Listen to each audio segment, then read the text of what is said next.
Hi, welcome back to my channel, Beautiful Minutia. If you're new here, my name is Tiffany, and today I wanted to talk about some resources that we are using in our homeschool. And I realize this is a little bit different. It's probably been close to a year since I posted any sort of homeschooling content. So I know that this may not be of interest to everyone who is subscribed to my channel. So if this is not for you, that's okay. I'm not offended one bit, but do know that this is still primarily a booktube channel. And I will still have all the regular bookish content coming out. This is just kind of like a bonus video that I have coming out, which is kind of also why I'm posting it on a Saturday, because my regular posting schedule is Tuesday and Thursday, and sometimes I'll have a bonus video on Saturday. So this is a bonus video with bonus topics that I don't normally talk about, although most of the resources that I want to talk about here are books, so they are still bookishly related, and a lot of these books could work for several different readathons or reading challenges that are happening in the month of March, those being Middle Grade March and Coreadathon. So I will leave a link to books that could qualify for that down below, so that way you can skip around if you're really interested in that. But the books that I'm going to mention, I have like some middle grade books I'm going to mention, could work for Middle Grade March for an Asian setting or Asian character, or also for the Coreadathon that is happening in March also. Okay, so my daughter and I have recently really become interested in K-pop. It started with us listening to BTS kind of like sporadically. I think we started in like maybe December. I can't remember, November or December. And then in January, we started listening to them like all the time, and we really love them. We've started listening to some other K-pop artists, and then also I've started watching a K-drama with some friends. So all that to say, we've become very interested in Korea and in the Korean language, because, you know, when you're listening to K-pop or watching K-dramas, a lot of the words are in Korean, and so we thought it would be kind of fun to like look into Korean a little bit. I was also very heavily inspired by Christy Lewis over at Dostoevsky in Space.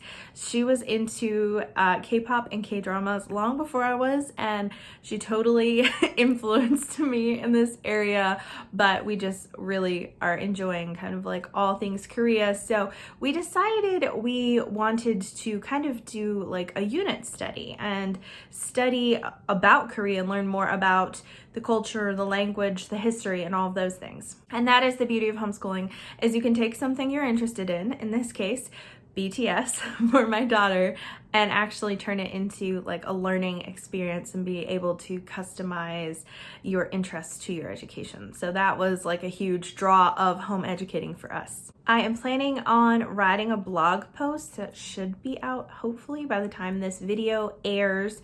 If it is, I will link it down below, about like how do you build a unit study for those of you who may be homeschooling parents, or maybe you want to like build some resources to learn about something with your kids over the summer.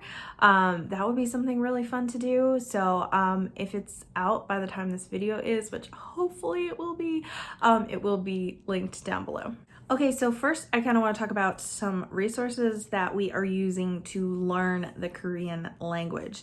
So the first thing that we did is we read this book, The King's Secret by Carol Farley. And this is kind of about how Korea's language was developed, because for a really long time they spoke Korean, but the only way that they could read or write was by using Chinese. And so they had to borrow another language for that. And I didn't realize till I read this book that there are like tens of thousands of Chinese characters, so it takes a really long time to learn them. So only the wealthy and the educated were able to learn to read and write. And then this emperor kind of like realized that, and they like built this language, Hangul, based off of the sounds that the Koreans used when they were speaking, and so they created like a phonetic alphabet from that.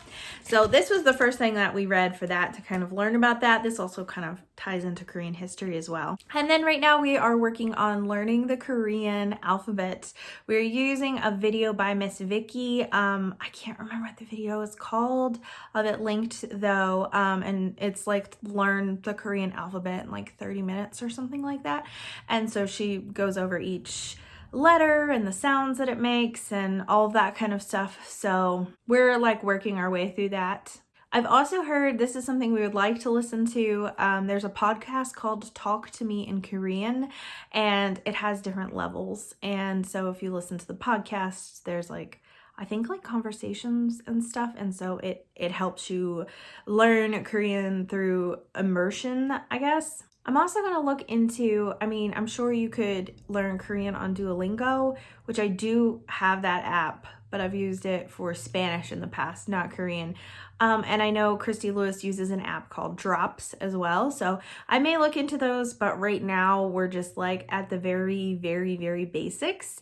And we're okay with taking our time. This may be something where we learn a lot of Korean, or it may be something where we learn a little bit and it's just a really fun thing. And that's it. We won't know till we get started, I guess. Okay, moving on to things kind of help us with historical and cultural things in Korea. I got this book from my library all about Korea. So this has really everything. You could just make a whole unit study just from this book alone. I just added stuff because that's how I do. But anyways, so it's got historical stuff in here. It has the national anthem, the flag, the national flower. It's got like folk tales. It has crafts, like making this Korean kite. It has games. It has recipes. It has like what a Korean apartment looks like now and what it used to look like. And so it's just a really cool book. We will be doing a lot from this book, though I very seriously doubt we will be doing like all the activities. I also have this fun book that I bought, and this is Korean children's favorite stories. So this is all like folklore and different stories, and the illustrations are just really fun and really lovely.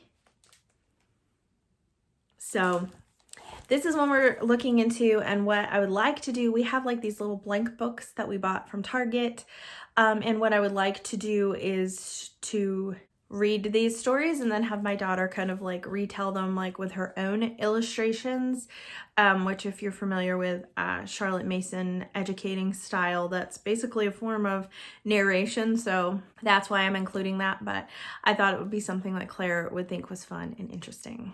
So also in terms of like history, geography, that kind of stuff, I have this book. It's huge. I got it from Barnes & Noble a while ago.